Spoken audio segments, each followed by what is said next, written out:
This is a large barn full of turkeys ready for market, and we're going to be showing how they load the turkeys, and they're going to be herding them like cattle. They go up a conveyor, and then show them going through the whole entire process.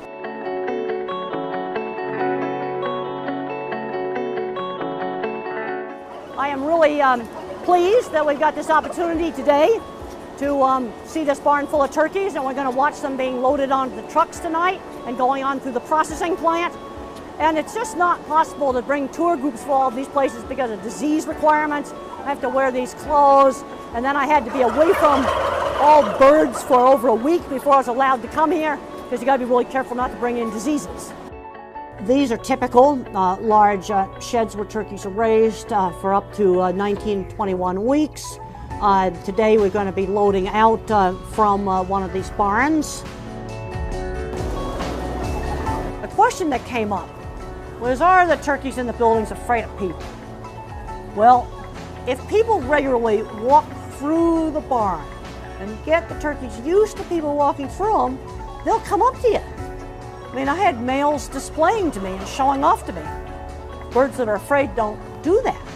On a really good farm, a person will walk through the entire building, walking through the turkeys, the whole entire building, to inspect for animals that might be sick, animals that might be injured. It gets the birds accustomed to people walking through them.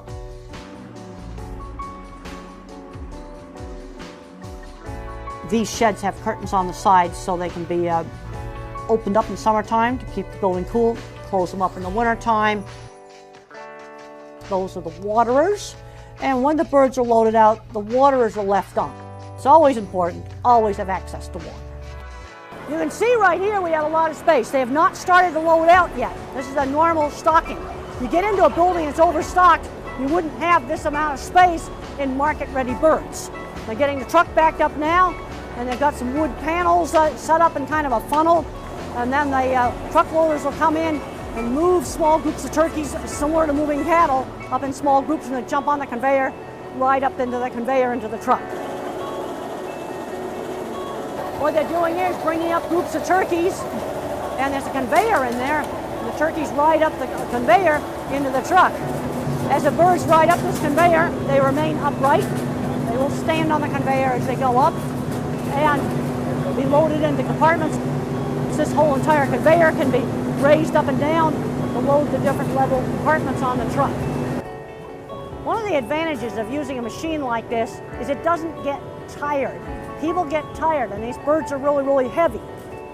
Notice that there's an operator there, and he's controlling this, and then he's got to go back and shut the doors. But I want to emphasize, good equipment makes it easier to have good handling, but you also have to have management. They've got to make sure they operate this equipment correctly. The equipment we have now today is such a big advantage over what we used to have. This turkey conveyor is a really big improvement.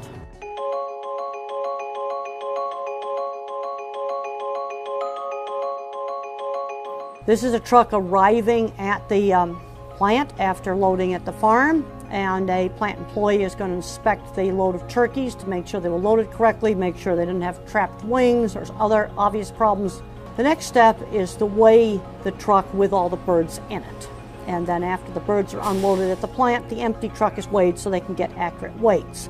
Another really important part of this is record keeping.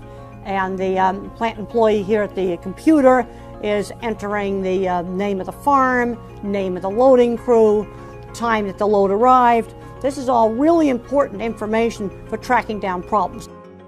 The truck is backed into a holding shed, which is equipped with a big bank of fans. One whole side is just solid fans. And it has misters to blow on the birds to keep them cool. It's extremely important not to let them get overheated. In the summertime, the trucks have completely open sides. You've got to have that for ventilation when it's 90, 100 degrees hot Fahrenheit. In the wintertime, the birds would get too cold if they were in open trailers. So fiberglass panels are put into the side of the trailer so that the birds do not get cold. In the summertime, it would be too hot to have the sides of the trailer covered. The trailer with the birds in it is pulled into the unloading bay, and there's a hydraulic lift. and the cage doors are open, and an employee moves the turkey into the conveyor, takes it down into the controlled atmosphere stunning.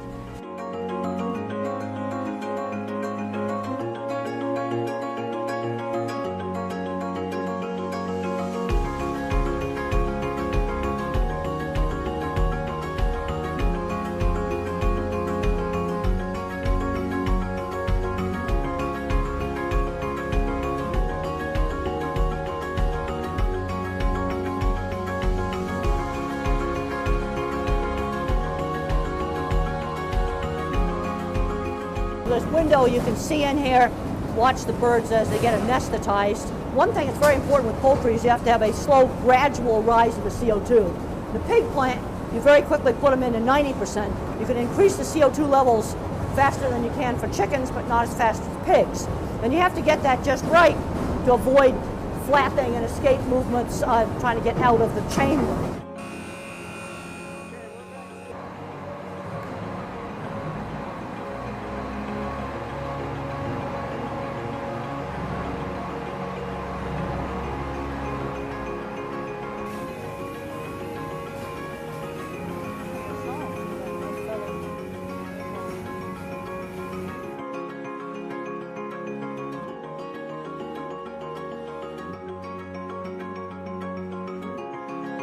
The truck pulls into the unloading bay.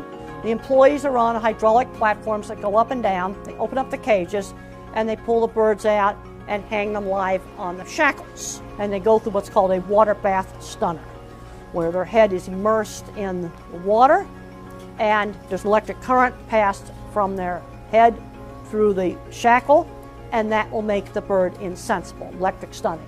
In order for electrical stunning to make an animal insensible, it has to cause some epileptiform activity in the brain. When the birds emerge from the stunner, you will have some twitching and movement, but you have to make sure there's no blinking. And when I'm training people to audit electrical stunning, I say go out into the holding shed. I want you to look at the live birds in the holding shed and see what a natural blink looks like.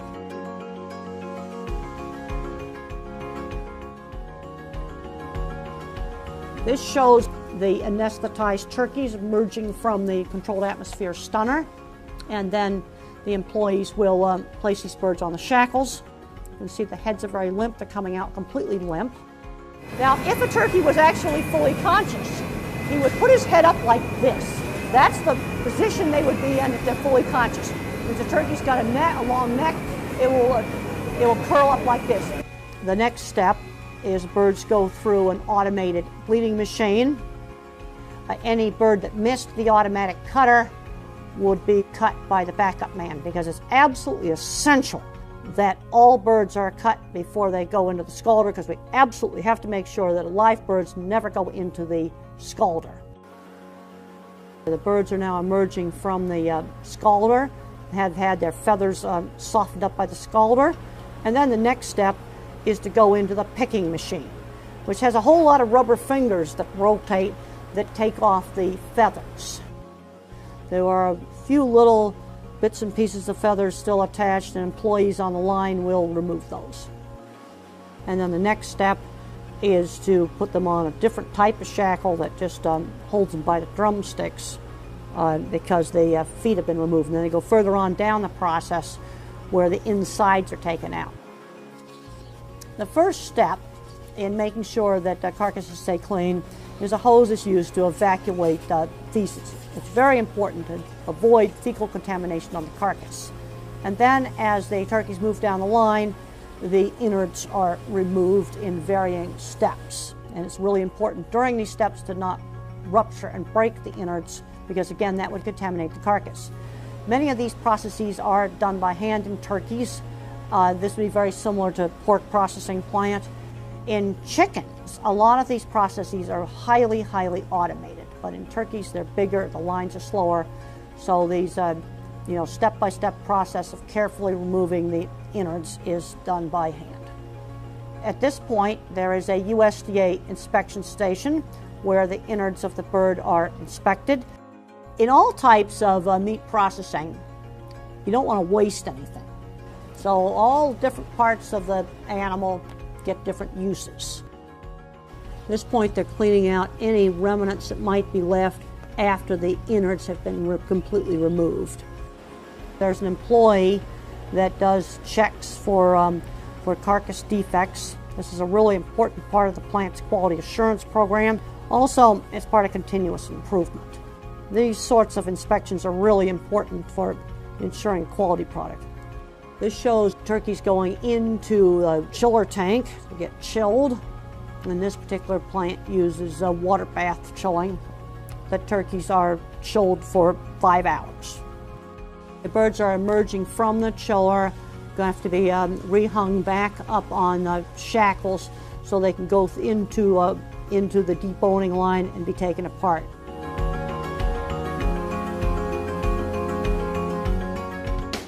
Another really important part of maintaining good animal welfare at the poultry processing plant is auditing, measuring things like bruises, stunning efficacy, broken wings, damaged legs, because you manage the things that you measure. So auditing is a really important part of good animal welfare. I get asked all the time, do I eat meat? Yes, I do. I'll eat turkey, beef, chicken, pork, all of the different animal proteins. And I feel very strongly we got to do things right. If you're interested in more information, lots more information on animal meat plant issues at my website, www.grandin.com.